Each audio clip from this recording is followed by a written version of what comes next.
fall asleep to the history of ancient Rome. Let yourself settle into a comfortable position.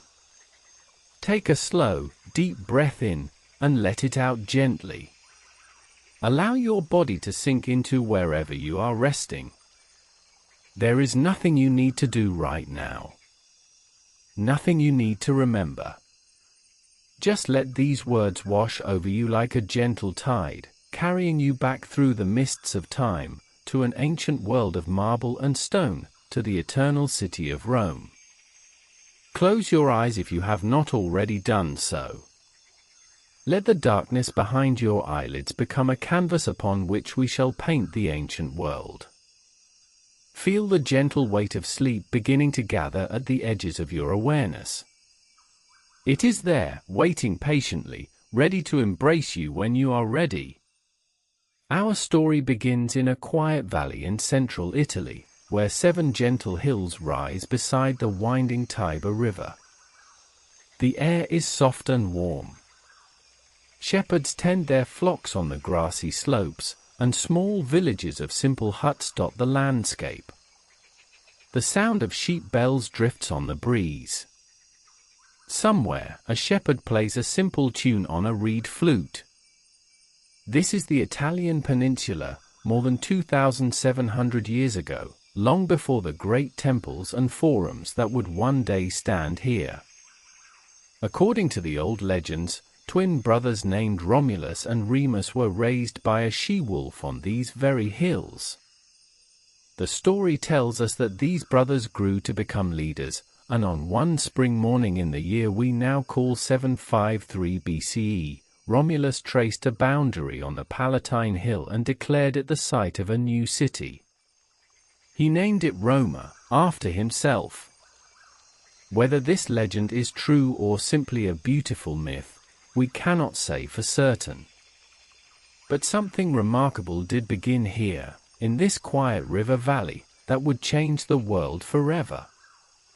In those earliest days, Rome was just a small settlement of farmers and herdsmen. The houses were made of mud and thatch, clustered together for protection.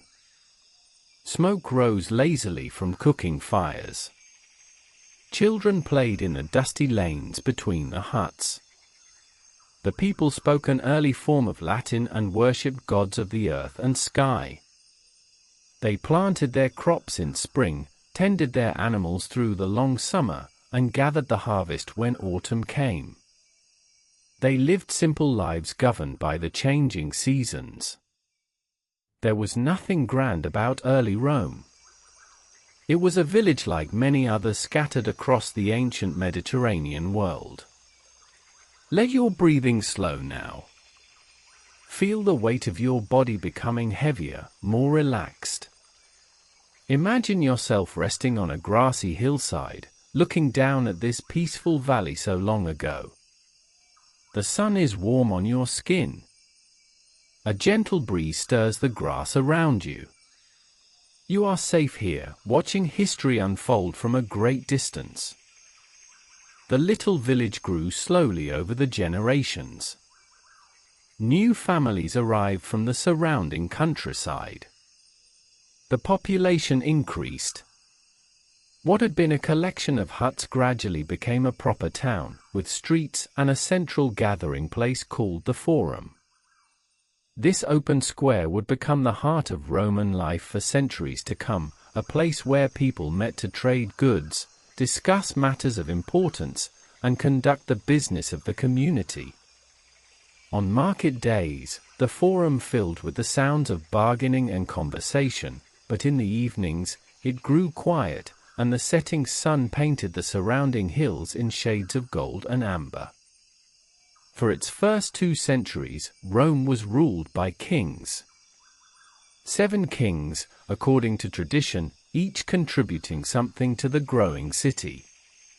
They built temples to the gods. They drained the marshy lowlands between the hills, transforming swampland into usable ground. They constructed the first sewer system, called the Cloaca Maxima, which still exists beneath the streets of modern Rome today, still carrying water after nearly 3,000 years. Layer by layer, stone by stone, the city took shape. Each generation added to what their ancestors had begun. But the people grew tired of being ruled by kings. The last king, a man called Tarquinius Superbus, which means Tarquin the Proud, was said to be cruel and tyrannical. Around the year 509 BCE, the Roman people rose up and expelled him. They decided that never again would one man hold absolute power over them. Instead, they created something new, a republic, from the Latin words residential publica meaning the public affair, a government that belonged to all the citizens. In this republic, power was shared among the citizens. Each year, the people elected 2 leaders called consuls to govern the city. These consuls had to work together and keep each other in check. If one consul wanted to do something, the other could veto it, meaning he could say no and block the action. This system of shared power and mutual restraint became a cornerstone of Roman government. It was not perfect, but it worked well enough to guide Rome through centuries of growth and change. Allow your muscles to relax even further now. Let go of any remaining tension in your shoulders, your arms, your hands. Feel your fingers grow heavy and still. There is nowhere you need to go. Nothing you need to do. Just rest here, listening to the story of an ancient world. The Roman Republic grew slowly at first. The city fought wars against its neighbors, small conflicts with nearby towns and tribes. The Etruscans to the north, a wealthy and cultured people who had once been Rome's overlords. The Samnites in the rugged mountains to the east. The Greek colonies scattered along the southern coasts.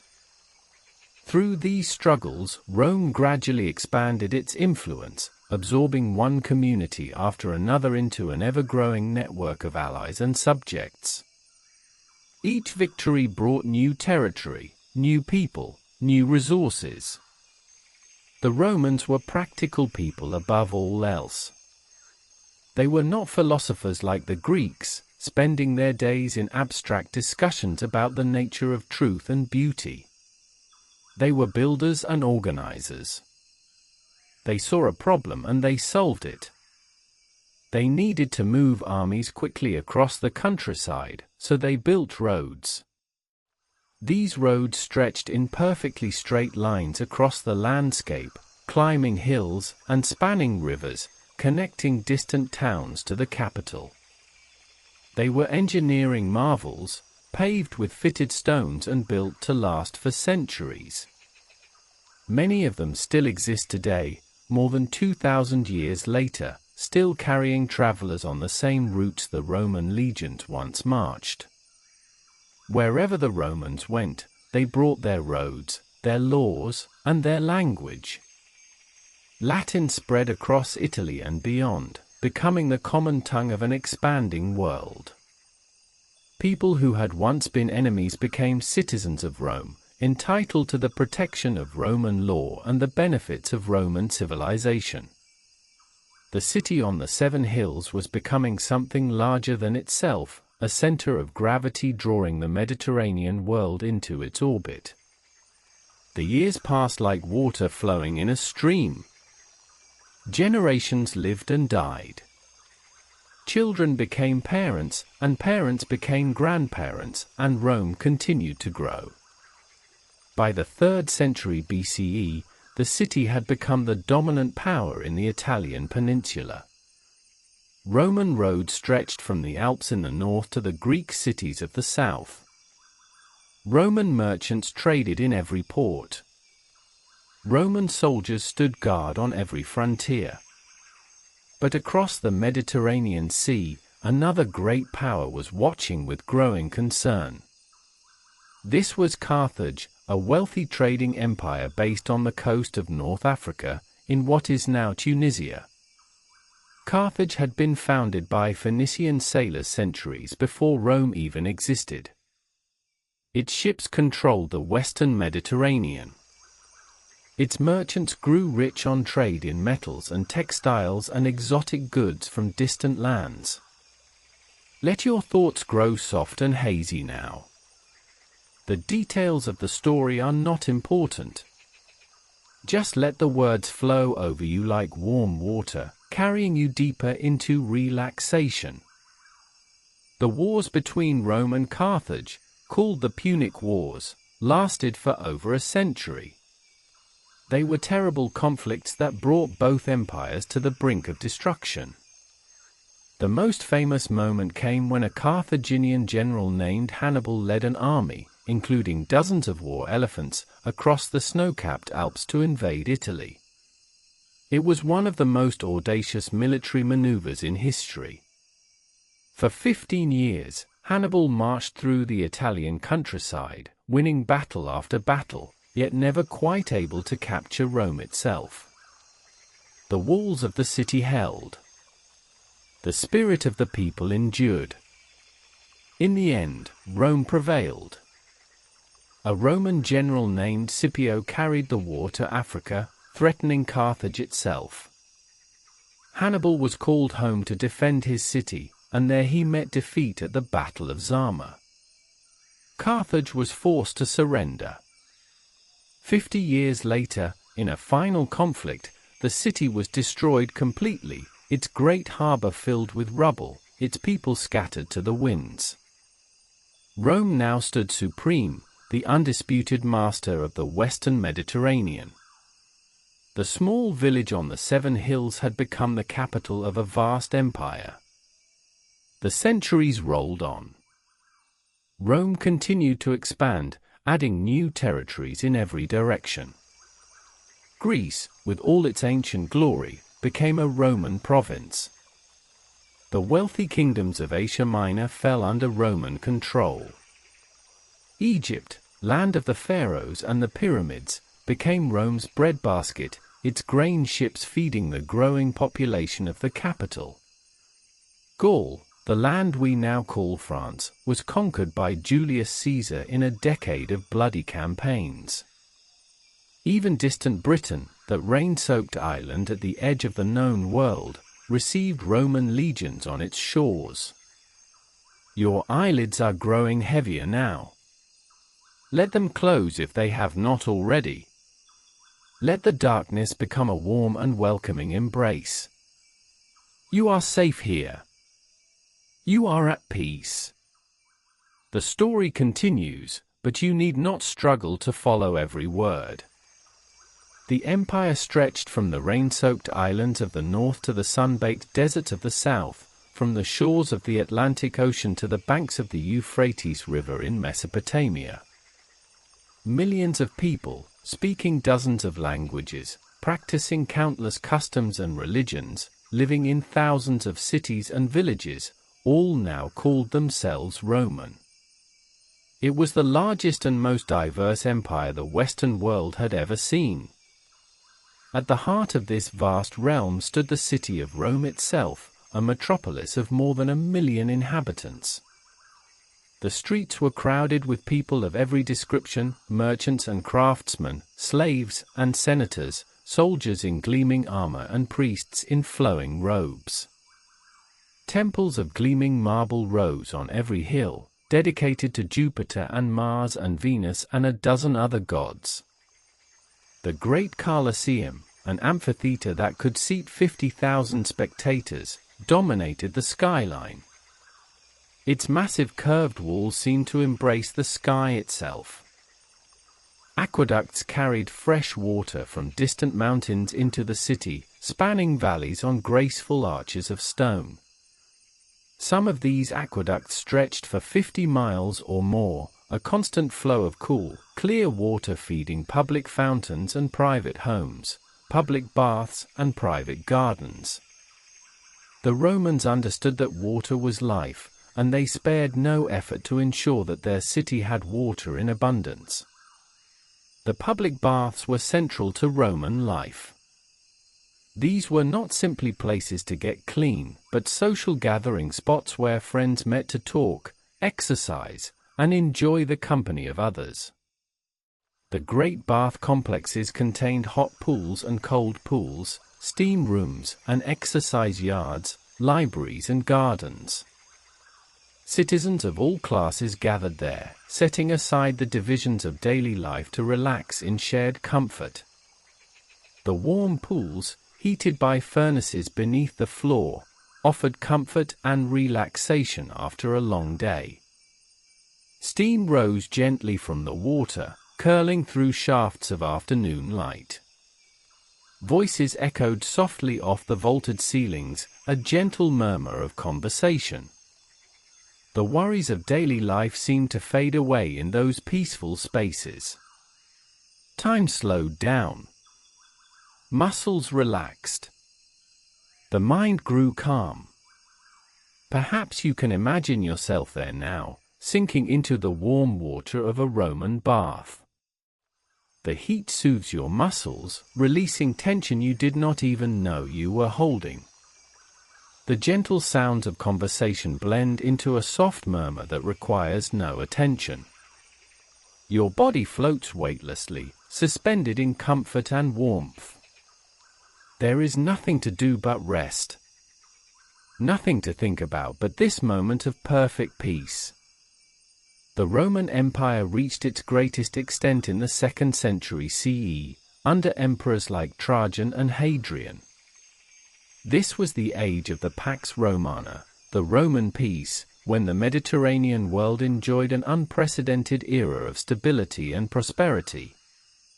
War still happened on the distant frontiers, but within the empire, life was peaceful.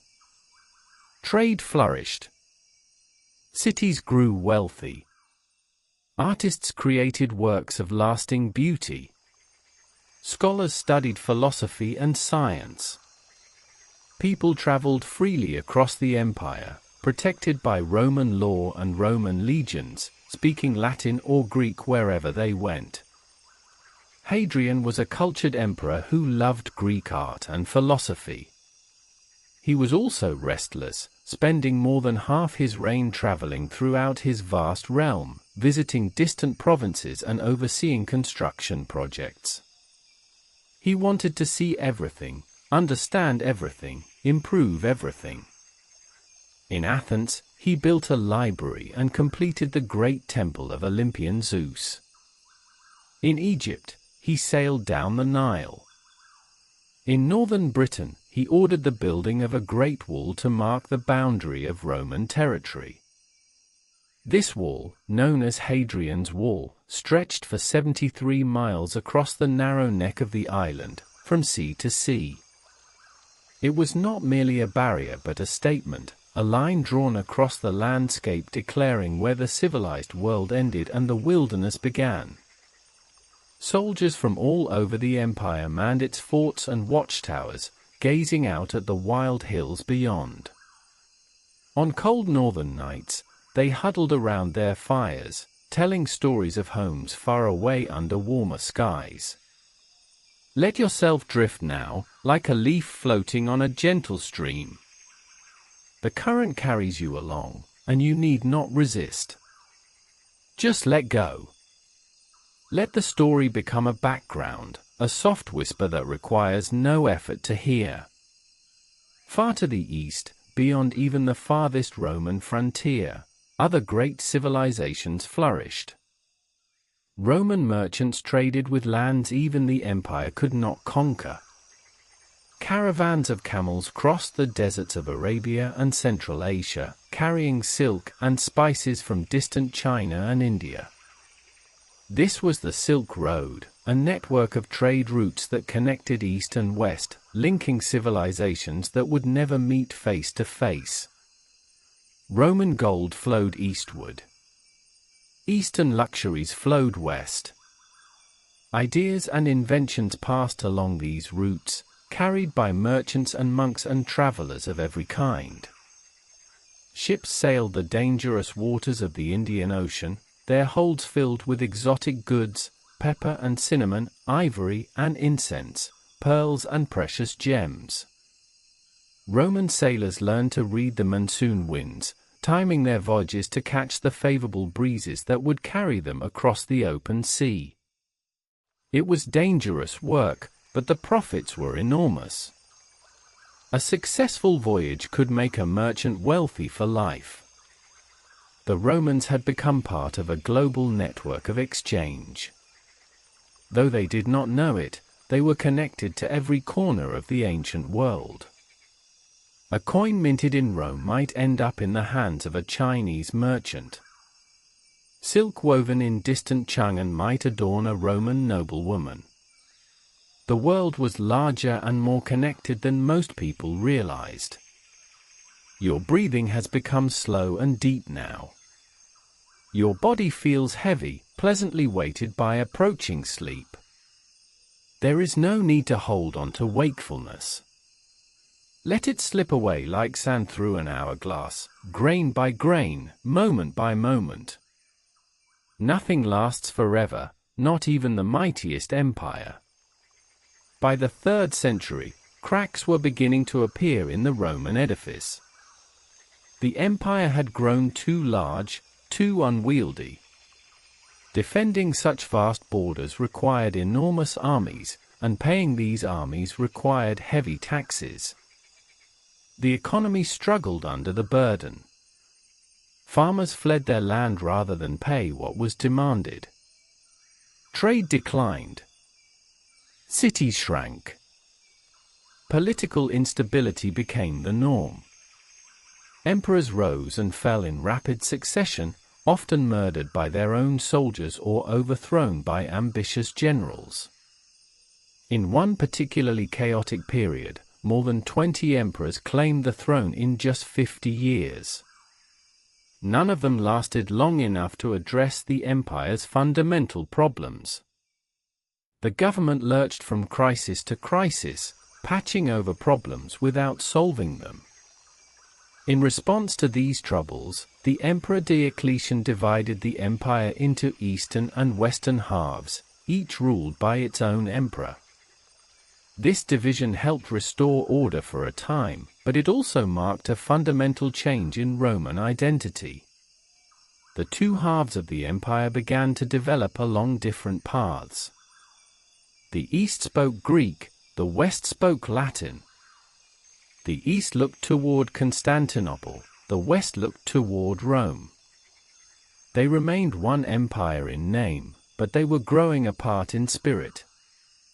In the early 4th century, another emperor named Constantine made a decision that would reshape the world. He converted to Christianity and began to favor this new religion over the traditional gods of Rome. For centuries, Christians had been a persecuted minority, meeting in secret, sometimes dying for their faith. Now, almost overnight, they found themselves favored by the most powerful man in the world. Churches rose where temples had stood. The cross became a symbol of imperial power. Constantine also founded a new capital in the east, at the ancient Greek city of Byzantium, which stood on the shores of the Bosphorus, the narrow strait connecting the Black Sea to the Mediterranean. He renamed this city Constantinople, the city of Constantine, and built it to rival Rome itself in magnificence. Great walls protected it. Churches and palaces adorned it. This new Rome, poised between Europe and Asia, would survive for another 1,000 years after the western half of the empire had crumbled. Let yourself sink deeper still. There is nothing to worry about. The story is nearly done, and soon you will rest in peaceful sleep. Just let go. Let everything go. The Western Empire, the original Rome, faced mounting pressures from beyond its borders. Germanic tribes pushed against the frontiers, driven westward by changes in the distant steppes of Central Asia. The Huns, fierce nomadic warriors from the east, were pushing other peoples before them like a wave pushing water. Goths and Vandals and Franks and Saxons, they came in increasing numbers, seeking land and safety within the Roman borders. Some of these peoples came as raiders and invaders, burning and looting as they went. Others came as refugees and settlers, seeking the peace and prosperity that still lingered within Roman lands. Many were allowed to settle within the empire, becoming farmers and soldiers, adopting Roman ways while keeping their own languages and customs. The boundaries that had once seemed so solid began to blur and dissolve. It was hard to say where Rome ended and the barbarian world began. The Roman army itself was changing. Once filled with Italian citizens, the legions now recruited heavily from the Germanic tribes. Barbarian generals commanded Roman armies. Barbarian warriors fought in Roman colors. The distinction between defender and invader grew ever more confused. Rome was becoming something different, something neither wholly Roman nor wholly Germanic, a new kind of society being born from the meeting of two worlds. In the year 410 CE, something happened that shocked the Roman world to its core. A Gothic king named Alaric led his warriors into the city of Rome itself. For 3 days, the invaders roamed the streets, taking what they wished, burning what they did not want. Churches were spared, but palaces and temples suffered. It had been 800 years since a foreign army had entered the Eternal City. People across the empire wondered if the end of the world had come. The great theologian Augustine, living in North Africa, began to write his masterwork, The City of God, trying to make sense of this catastrophe. He argued that Rome's fall was not the end of everything, that there was a heavenly city beyond the earthly one, a city that could never fall. His words brought comfort to many in those troubled times. Yet Rome did not fall all at once. It was not like a building collapsing, but like a building slowly settling into its foundations over many decades. The emperors continued to rule, though with diminishing power. The legions still marched, though their ranks grew thin. Life went on in the cities and villages, even as the old certainties eroded away. People still went to market. Children still played in the streets. The sun still rose and set over the 7 hills. The collapse of an empire is not a sudden event but a gradual process. It happened slowly, almost imperceptibly, like the wearing away of stone by water. One day, you look around and realize that everything has changed, but you cannot point to the moment when it happened. By the late 5th century, the Western Empire existed in name only. The emperor in Ravenna controlled little beyond the walls of his own palace. Real power lay in the hands of Germanic kings who ruled their own territories, acknowledging the emperor in theory while ignoring him in practice. The fiction could not be maintained forever. In the year 476 CE, the last Western emperor was removed from his throne. His name, ironically, was Romulus Augustulus, echoing both the legendary founder of Rome and the first emperor, Augustus. He was just a boy, placed on the throne as a puppet by his father. A Germanic chieftain named Odoacer deposed him and sent the imperial regalia to Constantinople, declaring that the West no longer needed an emperor of its own. There was no great battle, no dramatic final stand. The tired remnants of Roman authority simply faded away, replaced by new kingdoms that would eventually become the nations of medieval Europe. The Franks in Gaul. The Visigoths in Spain. The Ostrogoths in Italy. New peoples, new languages, new customs, rising on the foundations of what had been Rome. But Rome never truly died. Its language evolved into Italian, Spanish, French, Portuguese, and Romanian, carrying Latin words and Latin grammar into the modern world. Its law codes became the foundation of legal systems across Europe and beyond. The very concept of a code of law, written down and applied equally to all citizens, was a Roman gift to future ages.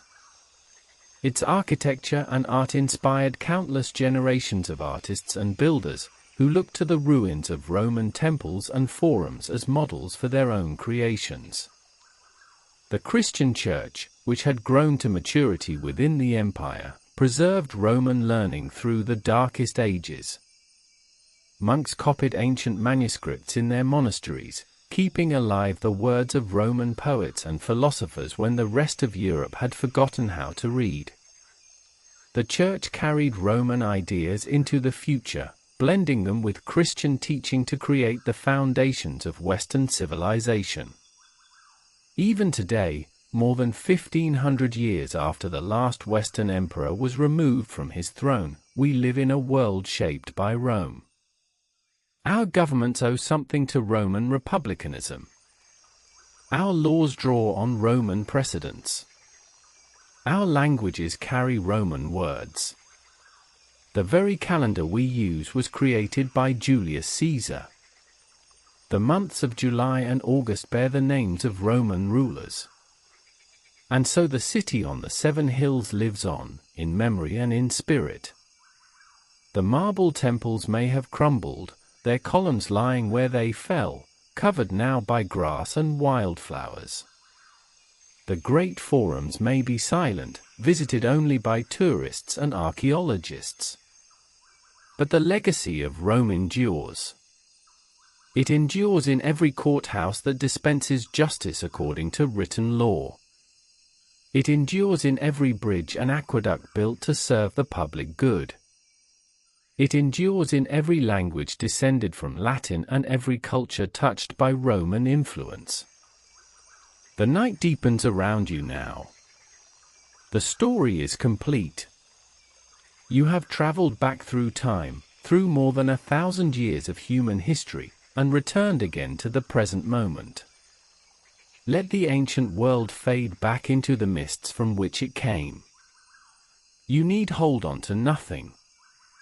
Whatever you remember tomorrow will be enough. Whatever you forget, the world will keep safe until you need it again.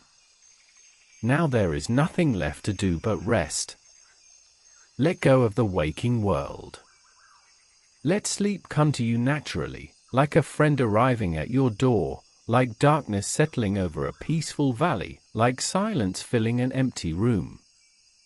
The hills of Rome are quiet now, wrapped in the peace of ages. Shepherds no longer tend their flocks on the Palatine.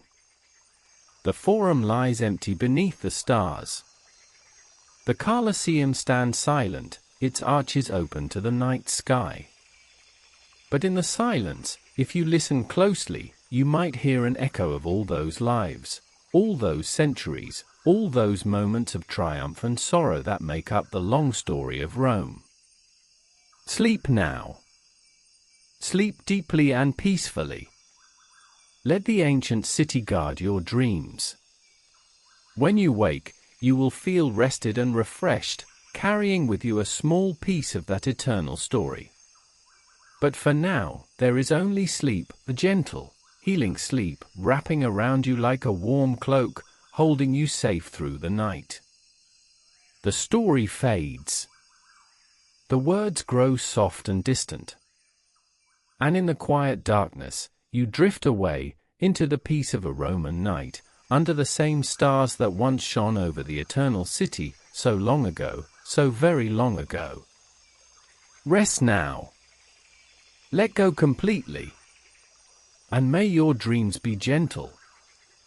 The eternal city sleeps. And so do you.